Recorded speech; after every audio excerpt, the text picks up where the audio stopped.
Hey everyone, welcome back to the vlog. I know it's been a couple of months since my last video, but better late than never. Okay, just so you guys are not confused, this video that you're about to see today was filmed just about a year ago, April 4th, 2021 actually. So I had totally forgotten about that footage, ended up finding it now, and so here it is. So I'll go through that whole video, and at the end I'll post a couple of clips of me drifting summer 2021 with the SR20 before we put in the V8 that you're going to see in this video. So enjoy.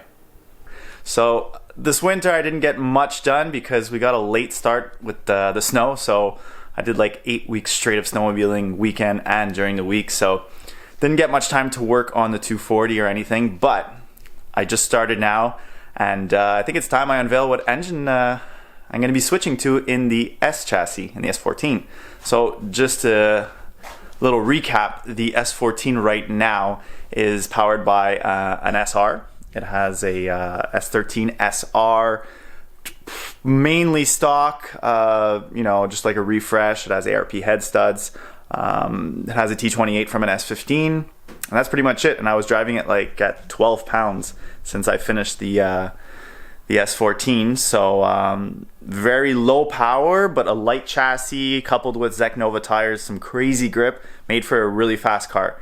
So I enjoyed the car for about a year and a half like that. I think it's time that this power plant go into the S13. Actually, I don't think I've ever showed the S13, so let's go outside and cut to that. So this is my S13. It is a 93 Canadian S13 convertible, as you can see. Other than just some bolt-ons, suspension wise, some Corbeau bucket seats. Obviously it has a manual swap, and it has a 4-point cage inside. Has some scale suspension, has some adjustable arms, has the Fat Fox wheels, but we're switching back to Greddy wheels that I have off my old S14. Some clear tails, an exhaust. That's pretty much it. So that chassis will be inheriting of the SR20. Should make for a much more exciting car than just a bone stock KA.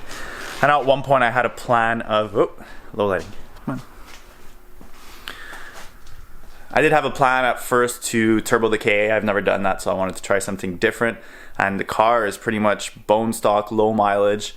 Was never winter driven, not that I know of, but yeah, so the SR is going to go in that. It's going to be a fun chassis.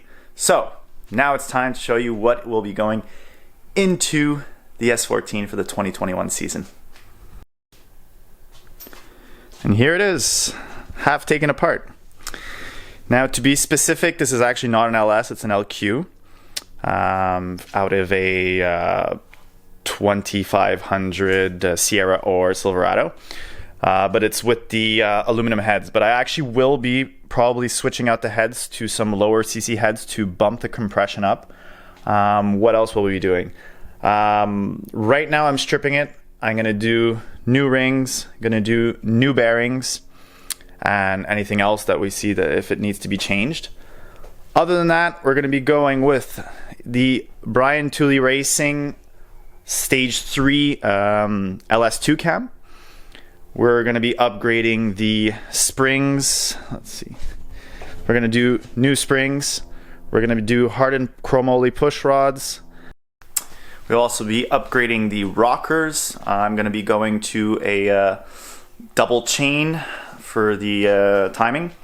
And I think I'm forgetting other stuff, but I'm pretty much going to do the most important stuff. You know, all ARP head studs. I bought an LS6 intake for now, and that's pretty much it. So if you have any recommendations, I have no experience with LSs, like other than a stock LS, an LS1 that we put in my father's 67 Camaro. So if you guys have any pointers or any suggestions, feel free, put it in the comments, let me know. So yeah, what I'm doing right now is I'm just gonna finish pulling the heads, and then we're gonna pull the pistons out. And honestly, up to now, it looks like a really clean block. Looks like a low mileage block, but Yeah, so honestly it looks like a really low mileage block and a really clean engine, so we'll be able to assess a bit more once the pistons are out. When I actually picked up this engine, it had a bit of low compression, but it had been sitting for about 3 years, so very possible that just the rings were stuck, but we're not going to take a chance. We're going to refresh the block and make sure we have a really good base. And hopefully, my goal is to make like 450 wheel, and I will be running nitrous when needed.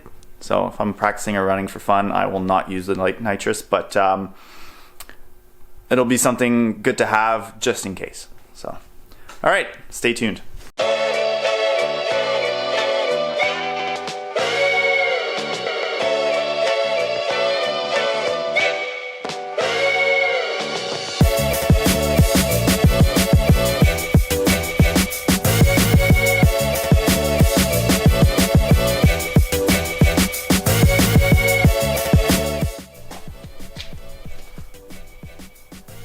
No scores, no scratches. Still gonna pass the rocks quickly in them. But it shows though that this engine had been sitting a bit. It's a bit of rust and crud. But I'm gonna be pulling the pistons and sandblasting them, putting new rings and everything. So this thing's gonna be completely refreshed. Obviously gonna be changing all the seals and gaskets and everything. And yeah, I'm really anxious to be able to put this engine in the S14. It's gonna have, I think it's gonna be a completely different machine. I know a lot of people are telling me, oh, why didn't you go with the aluminum block and whatever. Honestly, this car is, since the beginning, has been pretty much of like a budget build and a do-it-yourself. Obviously, I'm not the best. I'm not a fabricator. I'm not a mechanic. I've never taken any courses. I've just learned from my father and Ardo and everybody else. So everything, I gotta say, this car, 99% was built by me, even all the supports for the headlights, everything. Obviously, this car used to belong to Dave Briggs, so everything chassis-wise, you know, cage and tube front end and everything was already done. So obviously the difficult stuff was already done, so that was a big plus for me. But I did everything else to put this car back together. You know, sandblasted the whole rear end. I did all of the fuel cell, all the plumbing for the fuel lines. That's really filthy right now. But yeah, I did everything, all the wiring, the chassis wiring, the engine wiring, all the switches, the dual caliper setup. I pretty much did everything. So I gotta say, I'm pretty proud. It's not the first car I built. I did my my Prelude from the ground up. Supercharged F20B, shaved bay. Ardo did the harness. Ardo did a couple of things on that car though. So yeah, so my buddy's coming over right now. He's used to be a master tech at GM for 35 years. So it's safe to say he knows what he's doing. So he's gonna come and help me pull the pistons, mark everything, and tell me what I need to order. And yeah, so once we're finished all that, I'm not sure he wants to be filmed, so I will not film any of the process with him. But I'll give you guys a recap of what we did after, and we'll leave it there. A few moments later. Alrighty, we managed to get everything done pretty quickly. My buddy just left right now, so I'll show you what we ended up doing today and what we'll be doing this week. So here's what it looks like right now. Everything is removed. No more pistons, no more crank, no more cam, nothing. Now the cylinder walls look really nice. You still see a bit of the cross hatching, but I'm still gonna have the cylinders honed so everything's fresh. And yeah, that's pretty much it for the top. I could show you all the parts. Here's the Siki oil pan. We have the heads, the stock cam, stock rockers, hardened push rods, lifters.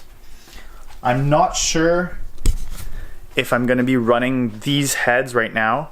I might, hopefully if I could get a good deal on a set of heads, I think like 243 heads, which have 64cc combustion chambers, whereas these are 72 or 74 cc's. So by lowering the amount of cc's, it will raise the compression of the engine. So I'm trying to find some 243 heads, so if anybody has some, hit me up. Pulled out the bearings. The bearings were actually pretty nice, pretty good. Cam bearings, I'm not too sure. There's one side that's a bit rough. I'm not sure if that's how it's supposed to be, but I don't think so. So probably gonna change those. But honestly, everything looks pretty good. There was probably one little problem with this engine. Won't really be able to see it on the video, but the oil rings were stuck and this engine was probably starting to burn oil, but everything looks really, really clean. There's no any unusual wear. Everything's nice, so should be good. With obviously we're going to switch everything to ARP bolts and studs on the bottom end and on the top, and we'll be honing the cylinders, putting new bearings. I'm gonna measure everything to get the proper stuff in here, and once that's all done, we're gonna have the heads and the block hot tank, so it gets really nice. Put a nice coat of paint, and then we'll be able to put everything back together. So I think that's gonna be it for today. It's actually Easter and my father's birthday, so I'm gonna get cleaned up, head over to my parents, and all within respecting social distancing, and I go bring my father his present, and probably just have a beer outside. So leave you on that, and we will see you guys next time. Have a good day.